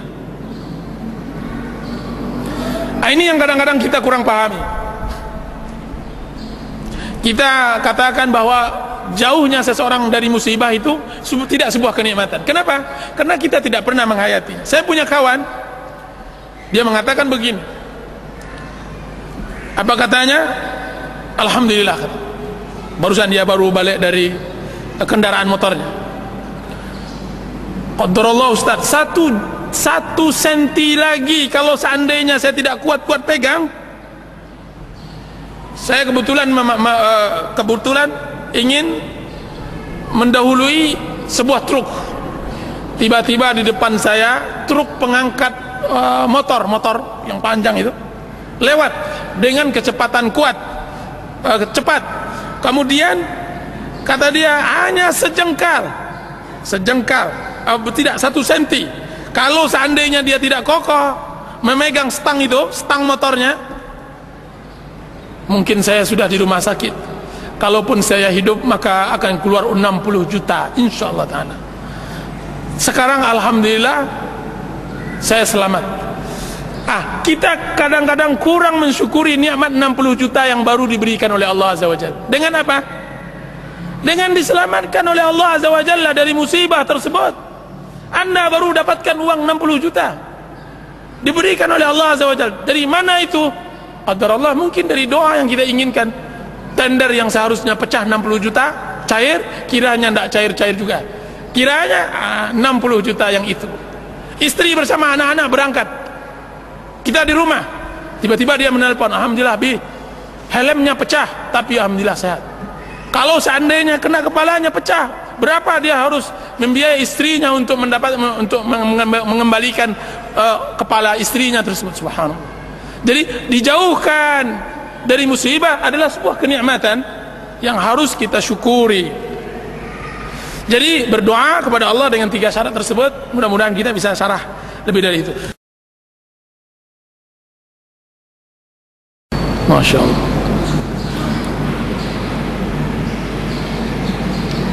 Apa kata Ibnu Qayyim? Sungguhnya maksiat bermula dari mata. Ketika mata dibuka, maka nampaklah semua hal. Maka dia akan letih sendiri untuk menyelesaikan apa yang ia nampakkan. Mata ini ketika dia melihat semuanya, maka dia akan letih. Dan mata harus dijaga sebagaimana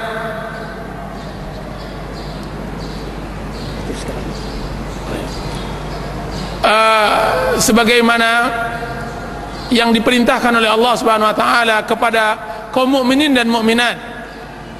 Qul lil mu'minina ay yaghuddu min absarihim wa yahfazu furujahum.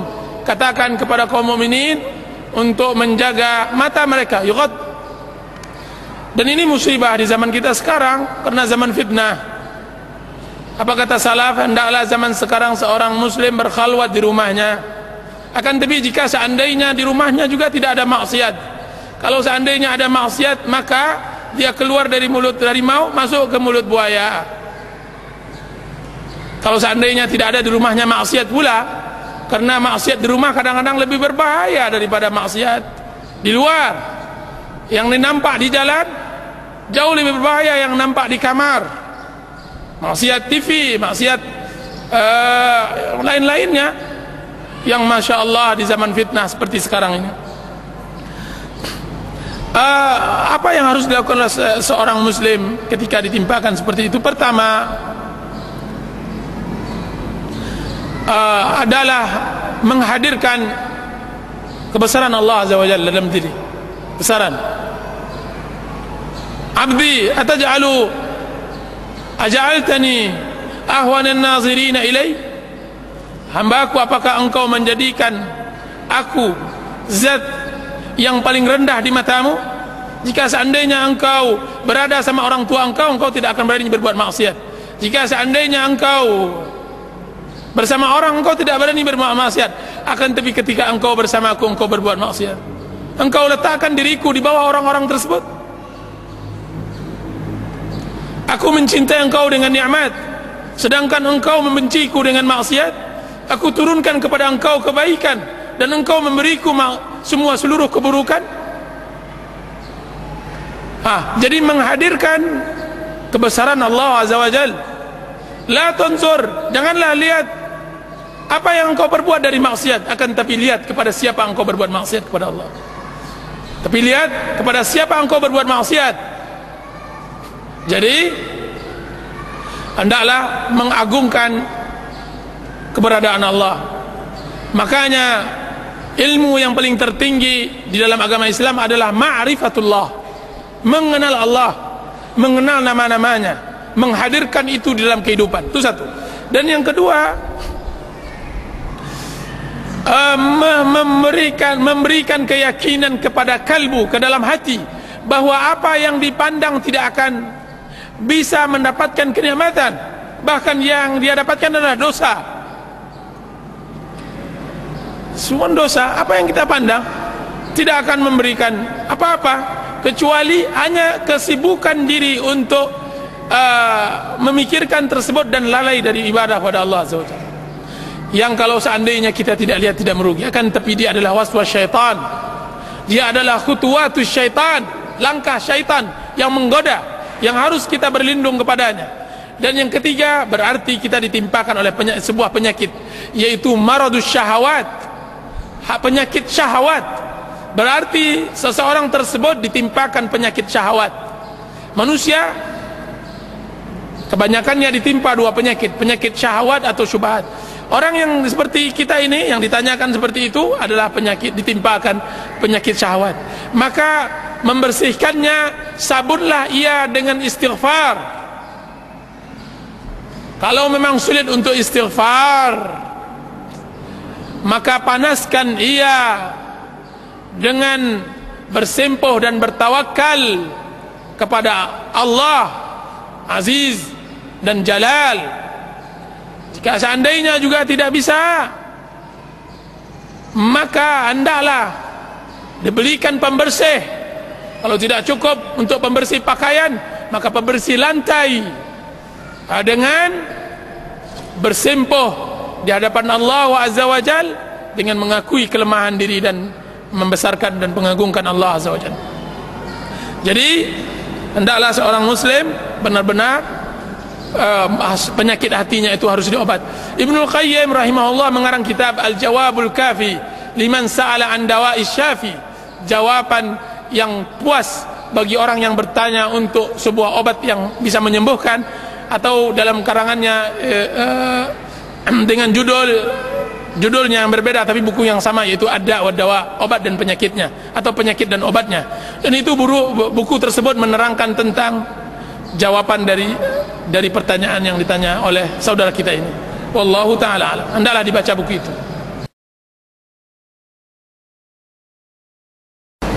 Kita baik tidak di lingkungan orang seperti itu, atau lingkungan kita, atau dalam kesendirian, harus kita memiliki hati yang hanif, hati yang lurus. Bagaimana kita bisa menerima hati yang lurus? Bagaimana kita bisa menerima kebenaran kalau seandainya kita tidak memiliki hati yang hanif? Hanif ini, sekalipun orang berada di atas suka kepada Al-Quran dan hadis, tapi dia memiliki hati yang keras, maka dia tidak juga bisa mendapatkan hidayah. Orang-orang yang sering menghadapi pengajian seperti ini misalnya, akan tapi dia tidak memiliki hati yang hanif, jangan harap dia bisa merasakan manisnya iman, nikmatnya iman. Dia butuh hati yang hanif, hati yang bersih, hati yang jauh dari semua maksiat. Qad aflaha man zakkaha wa qad khaba man dassaha. Berbahagialah orang yang mensucikan hatinya, menjadikan hatinya menjadi hati yang hanif. Wa qad khaba man dassaha. Dan merugilah orang-orang yang menghinakan hatinya, mengotori hatinya dengan maksiat, dengan sifat-sifat buruk dan semacamnya. Ada buku yang paling bagus dalam masalah ini, kitab Mukhtasar Minhajul Qasidin karangan Ibnu Qudamah rahimahullahu ta'ala, dan ini sangat bagus dibaca. Atau kitab Madarijus Salikin karangan Ibnu Qayyim rahimahullahu ta'ala. Jadi seorang muslim hendaklah memiliki hati yang hanif. Akan tapi kalau seandainya hendak berdakwah di masyarakat, maka hendaklah dia menggunakan ayat Allah Subhanahu wa taala, ud'u ila sabili rabbika bil hikmati wal mau'izatil hasanah. Hendaklah berdakwah, engkau berdakwah kepada jalan Allah Subhanahu wa taala dengan hikmah dan mau'izatil hasanah. Hikmah harus dengan hikmah, dengan kata-kata lembut. Sesungguhnya ucapan lembut kita, ucapan baik kita lebih banyak mengena daripada ucapan yang kasar, yang keras. Walau kunta fazzan ghalizal qalbi lam faddu min hawlik. Jika seandainya engkau keras hati, tidak peduli dengan orang lain, lam faddu min hawlik, niscaya mereka akan lari dari dirimu. Jadi kita harus berdakwah dengan ilmu dan akhlak. Dengan ilmu, dengan akhlak. Ada sebagian orang berilmu akan tapi tidak berakhlak. Ada sebagian orang beragama tapi tidak berakhlak. Apa buktinya? Sabda Rasulullah SAW kepada setiap wali wanita untuk berhati-hati memilih pemudanya, untuk berhati-hati memilih suaminya, calon suaminya. Rasulullah SAW bersabda, diriwayatkan oleh Imam Tirmidzi dan hadis itu sahih, "Idza ja'akum man tardawna dinahu wa khuluquhu fazawwijuhu. Illa taf'aluhu takun fitnatun fil ardi wa fasadun 'arid." Jika seandainya datang kepada kalian, wahai orang tua wanita, wahai orang tua wali-wali gadis, laki-laki yang engkau relakan agama dan akhlaknya. Lihat, Rasulullah membedakan antara agama dan akhlak. Karena banyak orang yang beragama duduk di pengajian akan tapi lari dari hutang, tidak mau bayar hutang.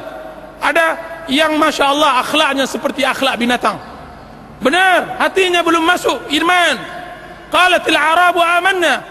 Orang-orang Arab dalam surat Muhammad dikatakan qalatil Hujurat, qalatil Arabu amanna qul lam tu'minu walakin qulu aslamna.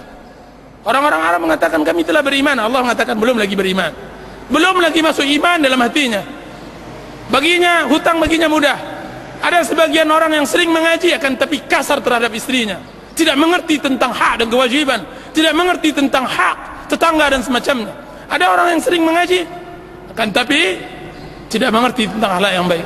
Dan mudah-mudahan yang hadir di sini tidak ada satupun dari apa yang saya sebutkan ini. Berarti seorang muslim harus pandai agamanya dan baik akhlaknya. Ada seorang wanita datang kepada saya, sekarang saya baru tahu ya Ustaz, menyesal saya memilih laki-laki yang masya Allah. Saya lihat penampilannya sunnah, multazim, akan tapi demi Allah dia tidak pernah membahagiakan satu hari dalam hidup saya.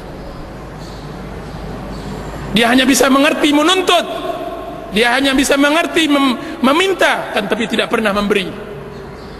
Dia hanya bisa mengerti memukul, kan tapi tidak pernah maafkan. Dia hanya bisa mengerti apa untuknya, kan tapi tidak pernah apa antasnya. Dan ini akhlak yang tidak baik. Dan ini harus kita robah. Dengan apa? Dengan hati yang bersih. Perbaiki akhlak kita, perbaiki agama kita. Mudah-mudahan Allah Subhanahu wa taala merahmati kita. Wallahu taala alam. Yang kita takutkan adalah su'ul khatimah, ya ikhwan. Su'ul khatimah diriwayatkan oleh Abu Dawud dan disebutkan di dalam kitab Jami' Ulum wal Hikam karangan Ibnu Rajab, hadis sahih yang juga diriwayatkan oleh Imam Bukhari dalam kitab Adabul Mufrad, bahwasanya Rasulullah SAW bersabda, "Inna ahadakum la ya'malu bi 'amali ahli jannah hatta la yakunu bainahu wa bainal jannati illa dhira' fayasbiqu alaihi alkitab fayamalu bi 'amali ahli an-nar fayadkhuluha." Sesungguhnya salah seorang kalian beramal dengan amalan penduduk surga, kemudian kitab mendahulinya, kemudian membuat dia beramal untuk sehingga antaranya dengan surga tersebut hanya sebatas tinggal satu depa lagi, sampai kitab menentukan lain kepadanya, kemudian dia beramal dengan penduduk neraka, kemudian dia masuk neraka tersebut. Wa inna ahadakum la ya'malu bi 'amali ahli an-nar hatta la yakunu bainahu wa bainal an-nar illa dhira'. Sungguhnya salah seorang kalian beramal dengan amalan penduduk neraka sampai antaranya dengan neraka tersebut hanya tinggal satu depa, satu jengkal masuk neraka.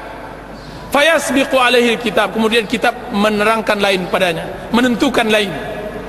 Fayamalu bi amali ahli jannah, kemudian dia mengamalkan sekali dengan amalan penduduk surga, kemudian memasukinya. Disebutkan tambahan riwayat tersebut oleh Imam Bukhari dalam kitab Adul Mufrad, beliau mengatakan fima yabdu linnas, kiranya orang yang pertama yang beramal dengan amalan surga dan akhirnya masuk neraka itu adalah orang yang beramal tapi tidak dalam hati, hanya untuk nampak oleh manusia, tidak pernah sepenuh hatinya. Salatnya hanya ketika dilihat oleh orang, tidak pernah khusyuk, tidak pernah hadir. Kajiannya hanya sungkan, hanya karena hendak bertemu dengan kawan-kawan, kan, tapi tidak hanya untuk menyempit-nyempitkan bumi saja, hanya memperbanyak bilangan, akan tapi tidak menambah kualitas. Ini orang yang beramal seperti ini tidak baik. Dia adalah sampah bumi, sampah bumi, dan ini berbahaya. Ikhwan, kita beragama Islam harus dari hati, harus dari hati. Datang ke sini harus dengan hati. Jika seandainya hati ini tidak baik, maka tidak baiklah. Inna fil jasadi mudghah, sesungguhnya di dalam jasad itu ada satu gumpalan. Idza saluhat saluhal jasadu kullu. Jika seandainya dia baik, baik pula semuanya. Jadi kalau seandainya tidak mau mendapatkan su'ul khatimah, maka hendaklah beramal ikhlas kepada Allah.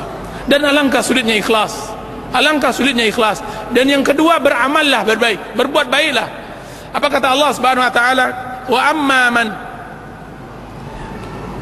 saddaqa wa amma man bakhila wastaghna wa kadzdzaba bil husna fasanuyassiruhu lil usra. Siapa yang bakhil, siapa yang merasakan dirinya cukup di dalam hidupnya, berarti kami akan susahkan hidupnya, akan jadikan dia sulul khatimah. Wa amma man a'ta wattaqa wa saddaqa bil husna, sedangkan orang yang memberi, bersedekah dan bertakwa dan mempercayai hari akhirat, kami akan mudahkan untuknya kebaikan. Berarti kita beramal hari ini, hadir di majelis ta'lim hari ini untuk mendapatkan husnul khatimah, agar dimudahkan oleh Allah Subhanahu wa taala. Apa kata Sufyanus Tsauri ketika beliau hendak meninggal? Ketika datang anak-anak cucunya, apa katanya? Diamlah kalian. Ketika ditanya kepada oleh cucu-cucunya, wahai ayah, kenapa engkau menangis? Wahai kakek, kenapa engkau menangis? Apa kata cucunya tersebut? Wahai ayah, kenapa engkau menangis sedangkan engkau imam, engkau ulama? Apa kata Sufyanus Tsauri? Diamlah kalian. Sesungguhnya keletihan hari-hari itu untuk menunggu hari-hari ini. Keletihan hari-hari itu untuk menunggu hari ini, yaitu husnul khatimah, untuk mendapatkan husnul khatimah. Keletihan kita hari ini untuk mendapatkan husnul khatimah. Dan kita mohon kepada Allah agar Allah Subhanahu wa taala berikan kita hidup husnul khatimah. Jangan mati di atas maksiat kepada Allah Azza wa Jalla, agar memudahkan kita untuk bisa menerima kebenaran, membawa ubun-ubun kita kepada kebenaran, memberikan kepada kita hati yang lembut, air mata yang mengalir, kemudian badan yang khusyuk, khudu' kepada Allah Azza wa Jalla. Innahu waliyyu dzalika wal qadiru alaih. Subhanakallahumma wa bihamdika asyhadu an la ilaha illa anta astaghfiruka wa atubu ilaik. Sallallahu ala nabiyyina Muhammad.